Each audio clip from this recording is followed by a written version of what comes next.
ایک بھائی نے سوال کیا تھا کہ انڈیا سے یو اے ای کے اندر پروازیں آنے کا کیا پلان ہے، کیا ڈیٹ بتائی جا رہی ہے اور کب تک انڈیا سے یو اے ای پروازیں آ سکتی ہیں۔ آج کی ویڈیو میں بات کریں گے انڈیا کے لیے جو کہ ایک اعلان کیا گیا ہے ایمریٹس گروپ کے چیئرمین اور ایمریٹس گروپ کے سی ای او جناب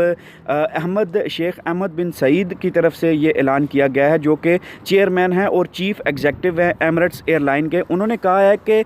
ہم جو ہے وہ ابھی پروازوں کے لیے کوئی ڈیٹ نہیں بتا سکتے، کوئی کنفرم ڈیٹ نہیں بتا سکتے کہ کب تک وہ پروازیں کھول دی جائیں گی انڈیا کے لیے۔ انہوں نے کہا ہے کہ it is always depends on how the government are doing with the COVID situation, we can't fix a date. تو وہ کہتے ہیں کہ ابھی گورنمنٹ اپنے کام کر رہی ہے، اپنے پلانز کر رہی ہے، ہم کوئی ڈیٹ فکس نہیں کر سکتے کہ کس ڈیٹ کو ہم نے انڈیا کے لیے پروازیں اوپن کرنی ہیں۔ جیسا کہ آپ کو پتہ ہے کہ یو اے ای نے جو امپوز کی گئی ہیں پروازوں کی پابندی، پاکستان، انڈیا، بنگلہ دیش، سری لنکا اور نیپال کے اندر پروازوں کی پابندی لگائی ہے۔ صرف کووڈ کے جو ہائی نمبرز ہیں کووڈ کے ان کنٹریز کے اندر آ رہے ہیں، اس وجہ سے ان پروازوں پر پابندی لگائی گئی ہے۔ اس کے علاوہ اگر میں آپ کو بتاؤں، ان کا کہنا ہے it is really sad to see what is happening in the second wave of COVID-19 in India because India is one of our first point of operations and we enjoyed good traffic between the two countries in terms of good and people. تو وہ کہتے ہیں کہ India کے ساتھ ہمارا first point ہے ان flights کو اوپن کرنا،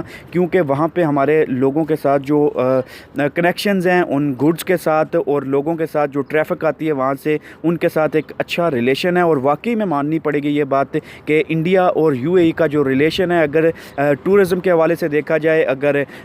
ریزیڈنٹس کے حوالے سے دیکھا جائے، اگر امپورٹ ایکسپورٹ کے حوالے سے دیکھا جائے، تو بہت ہی گہرا تعلق ہے دونوں ممالک کا۔ اور ان کا کہنا ہے کہ an app that is easy to carry to pass through airport is the need of the hour, ہمیں اس اپلیکیشن کی ضرورت ہے جو کہ اس